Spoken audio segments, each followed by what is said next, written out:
The question you don't notice is the one that changes you. There are moments in life when nothing dramatic happens on the outside, but everything begins to shift inside of you. No warning, no alarm, just a question.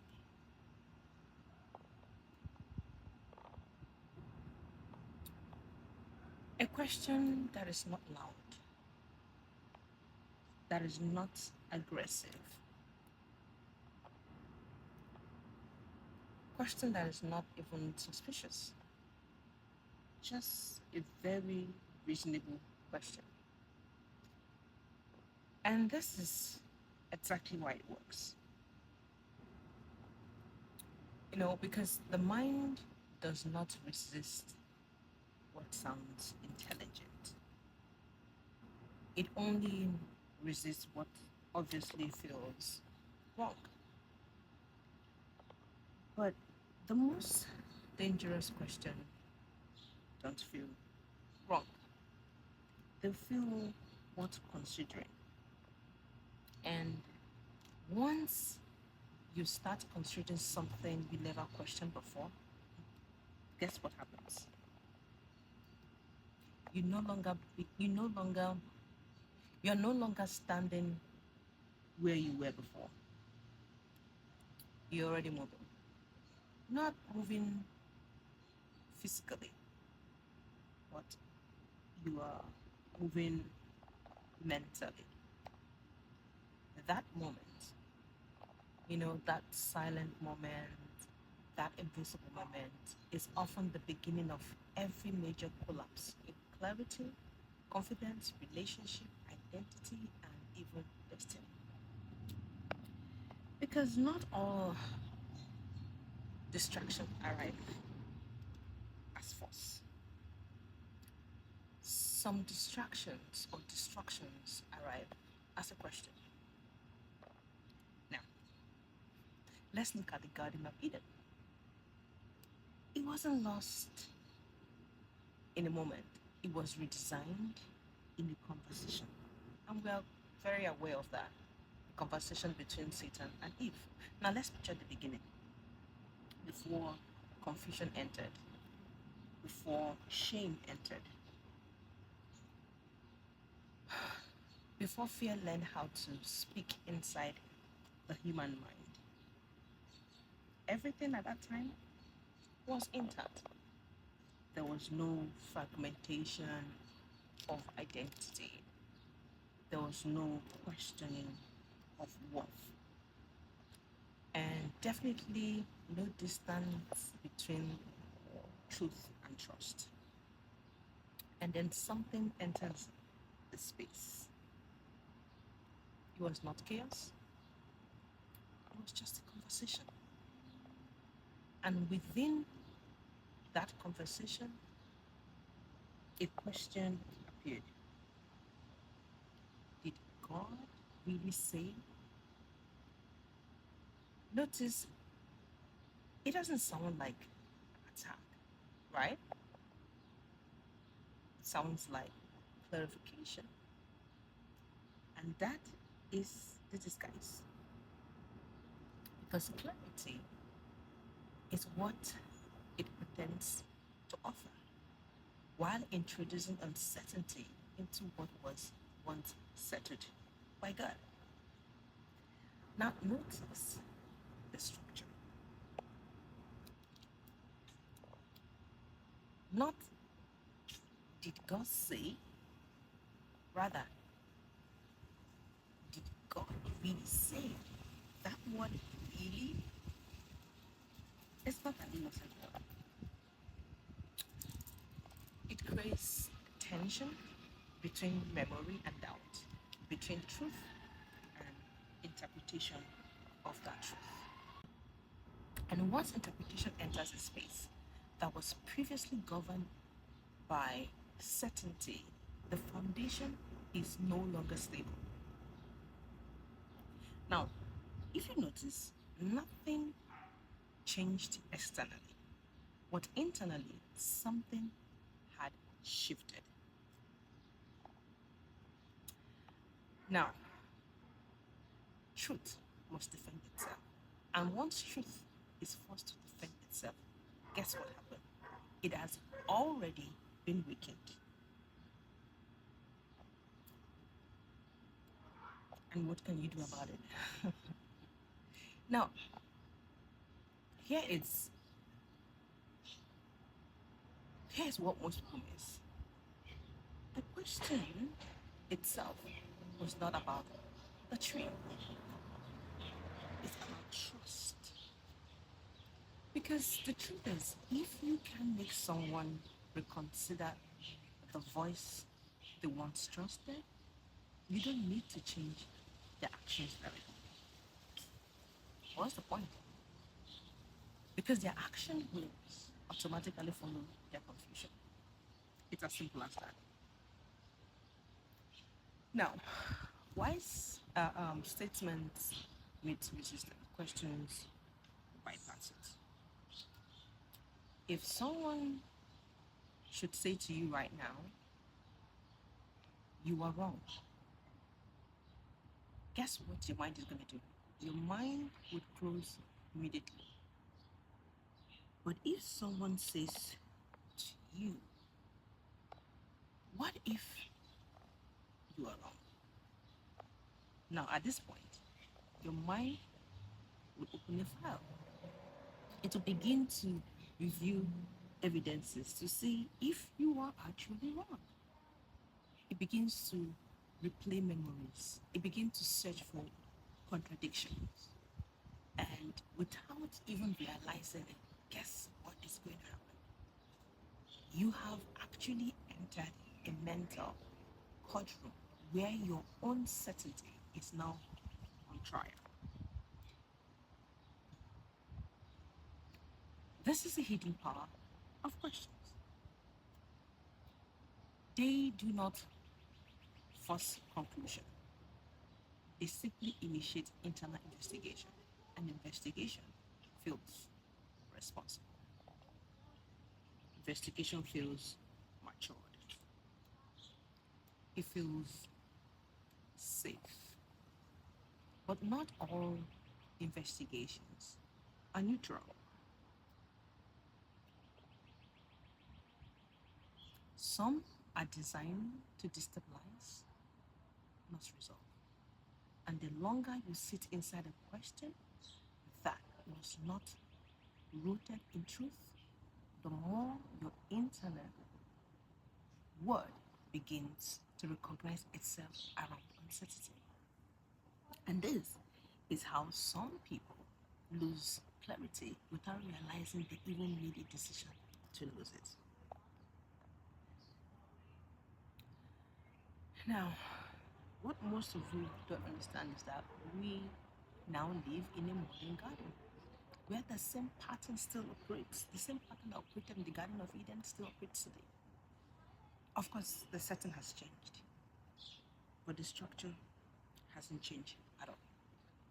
The garden is no longer a physical one. No, it's no longer a physical place. It is now a conversation, a thought, a content, even relationships and internet dialogue. And the same mechanism still appears.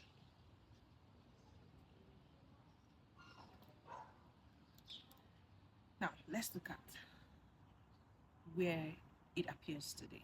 Sometimes in relationship, questions like, do you really think they value you the way you think they do? This question sounds reflective, even protective, if you ask me. But notice what it does. It introduces the interpretation of emotional reality. It doesn't accuse, but it it reframes that question. And once someone begins to reevaluate trust through a lens of doubt, they simply stop experiencing the relationship directly. They start analyzing it. Oh, maybe it's true. Okay, they remember all the things the person has said and done. And guess what? When that happens, analysis replaces presence. Now, in what area can we experience this? Another area is in identity. Questions like, have you ever considered that maybe you are just not built for this? This question doesn't sound like an insult, does it? It sounds like a possibility. But possibilities, when ungrounded, become limitations in disguise because the mind itself does not treat repeated possibilities as fiction. It begins treating them as focuses. Okay, let's look at another scenario where this can happen in publics. Questions like, what if this is not actually meant to work for you?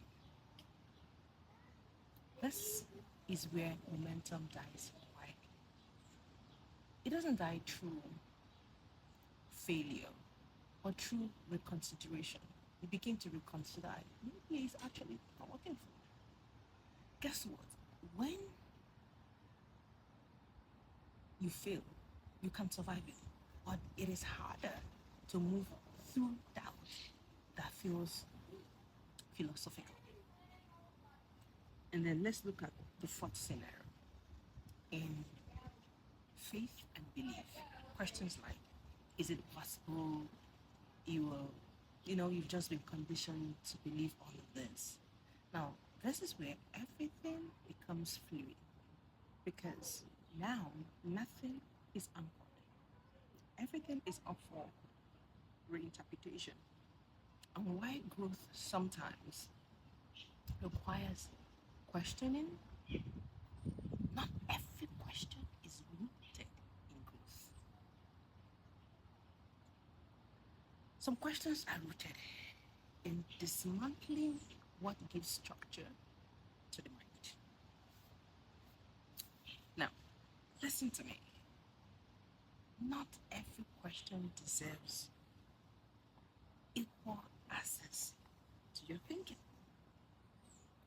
Some questions deserve distance before engagement. Just distance yourself.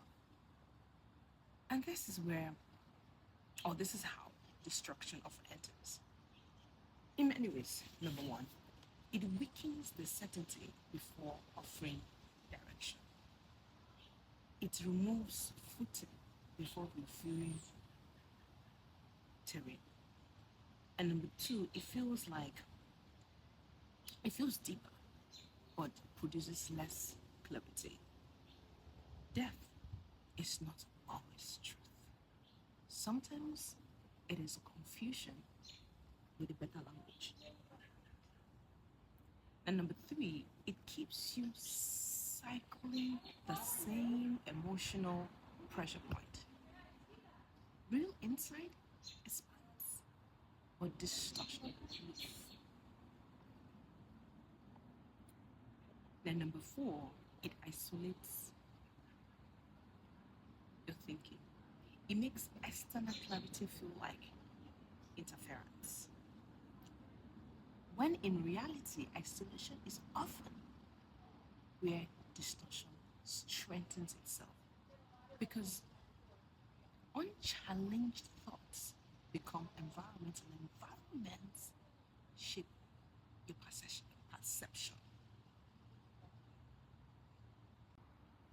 Now, there's a subtle danger most people never notice.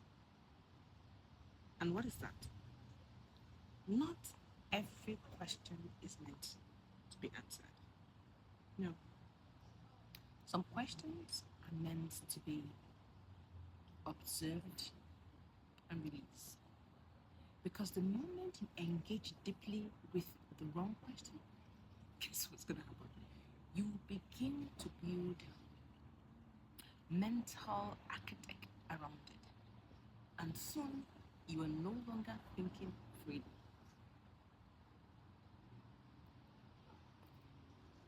You're now thinking,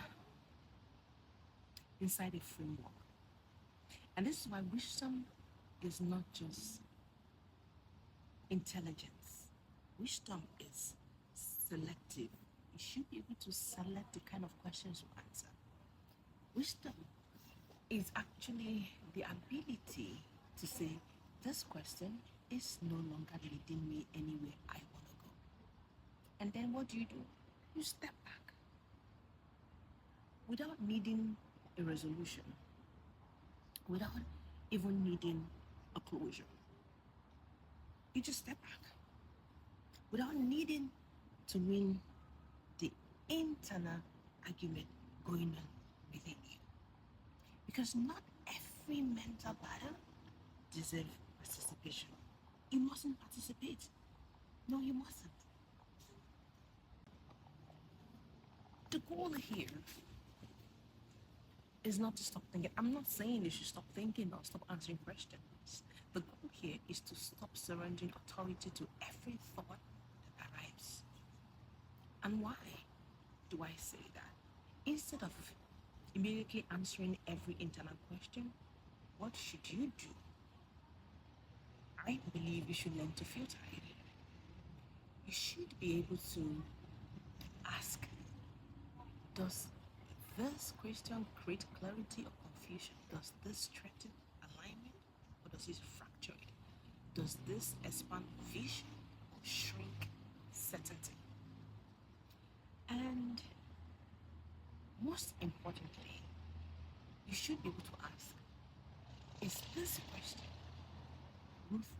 rooted in truth or in distortion of truth? Because once you see the origin of a question, you no longer feel obligated to obey its direction.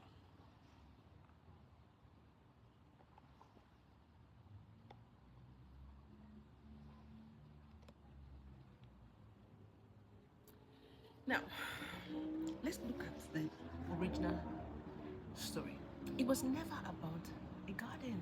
No, it was actually about the fragility of certainty when confronted with aggressive questioning. Because nothing collapses instantly after she answered the question. Everything just shifted gradually. And how did it shift? It was basically through dialogue, through reconsideration. She began to reconsider what Satan said. Through questions that sounded harmless enough to entertain. The question didn't feel like it was harmful. And that is the right warning. Not every question analysis is intentional. Some questions arrive as curiosity, but inside of them, they carry architect of confusion. And the difference between clarity and drift simply lies in not how many questions you encounter, but it is which questions you allow to shape your internal world. Because once a question gains authority over your thinking, it doesn't just influence your mind, it begins to influence your directions as well. And directions, once altered, rarely announces itself. It simply becomes a new reality.